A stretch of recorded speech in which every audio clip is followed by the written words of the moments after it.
Welcome to Kindness Stories, the place where you come to find hope, warmth, and true stories that remind you goodness always finds a way to win. If you're someone who believes kindness can change the world, you're in the right place. So, sit back, relax, and let me take you through a story that proves sometimes the most ordinary people hide extraordinary courage inside them. The sun rose that Monday morning just like any other day. Birds chirped, the early buses rumbled by, and the small town of Pinewood was already stirring with life.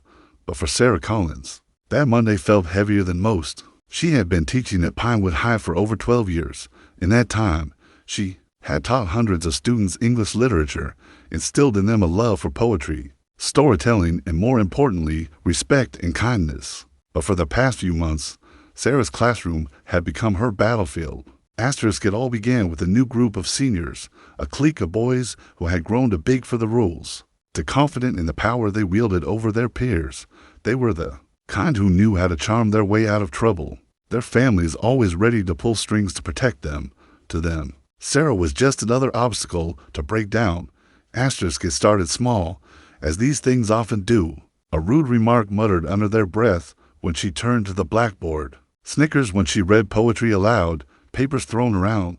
Then came the cruel pranks. Someone switched the chalk with glue sticks once. They put thumbtacks on her chair. Sarah bore it with as much grace as she could, but each time she walked home after school, the echo of their laughter stayed in her ears long after the halls fell silent. She tried to stand her ground. She called the boys out, gave them detention, tried to speak to their parents, but every time, she was met with shrugs or excuses. Boys will be boys, they said. She turned to the principal, Mr. Harold, who was close to retirement and wanted nothing more than a smooth final year. He gave her a tired look, told her to keep the peace, and so the boys grew bolder. One day, as she left the school building, she found her tires slashed.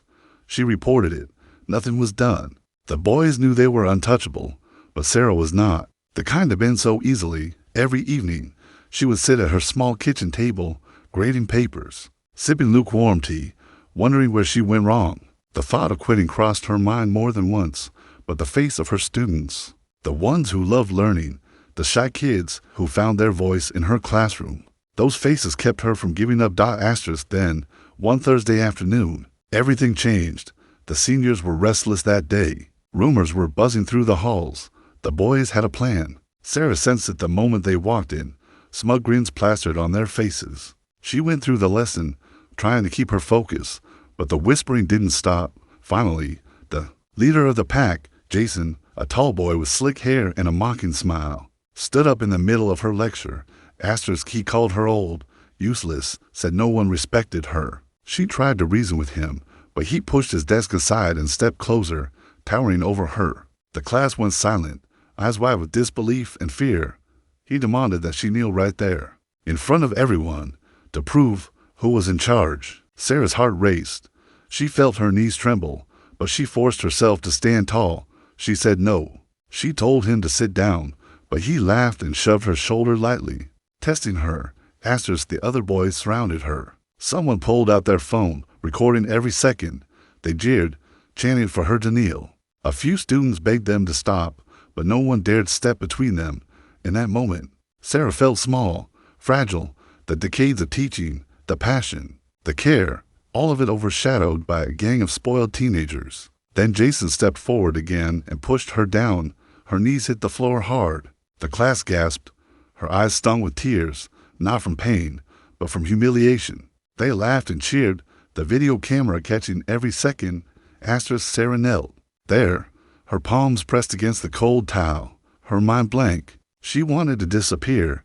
She wanted the earth to swallow her whole, but deep inside, something broke free, a memory of her late mother, who had been a teacher too, who had once told her, no one can steal your dignity if you refuse to give it. Sarah pushed herself up, her knees shaking, tears rolling down her cheeks, but her eyes were fierce.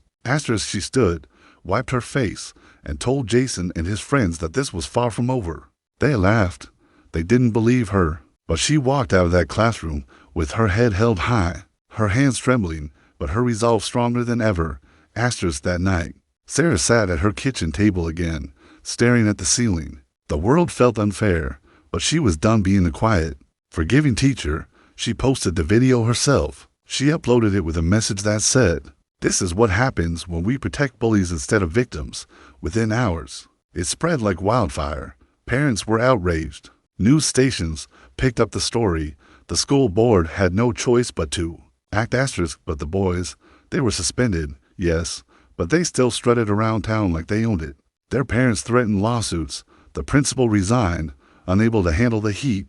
Sarah was given a leave of absence. People stopped her on the street, telling her they were proud, but deep inside, Sarah knew this wasn't victory yet. One morning, she woke up to find hate mail slipped under her door. Anonymous letters telling her she deserved it, that she was destroying boys' futures.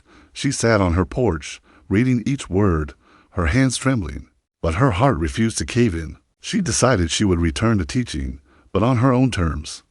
She spent her leave writing to every parent, every teacher, every student who had ever felt helpless. She organized meetings at the community center, inviting other teachers to share their stories. Word spread fast.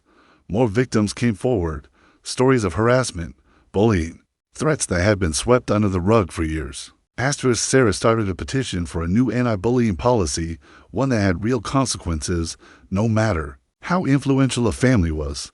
The town was divided. Some parents called her a troublemaker, saying she was blowing things out of proportion. But Sarah stood firm. She spoke at town halls. She faced angry parents, arrogant boys who laughed at her in the grocery store, but she never wavered. One evening, as she was locking up the community center, she found a note taped to her car. It read, "Next time, we won't just kneel you, we'll bury you." For a moment, fear squeezed her heart. She sat in her car, staring at the steering wheel, feeling the same despair she had felt on that classroom floor. But then she remembered the faces of the kids who now looked up to her as a hero. She drove straight to the police station and filed a report. The police promised protection, but she knew real safety lay in exposing the truth. Weeks turned into months. The town buzzed with tension. The school board caved to the pressure and agreed to hear her petition. Parents and teachers packed the auditorium that night. Sarah stood on the stage, her knees still weak, her voice shaking at first, but she spoke her truth. She showed the video again. She read aloud the letter she had received. She shared testimonies from other teachers and students. When she finished, the room was silent. No one could look her in the eye.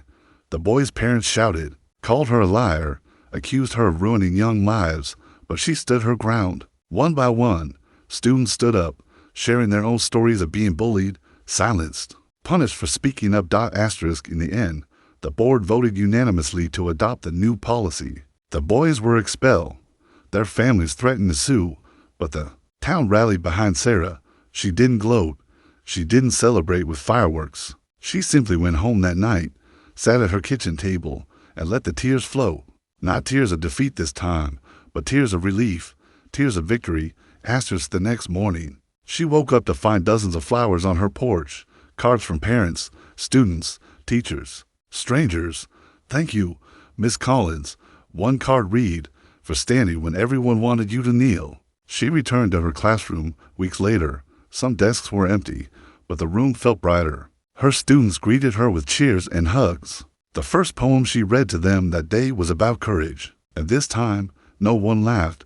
Instead, they listened. Really listened.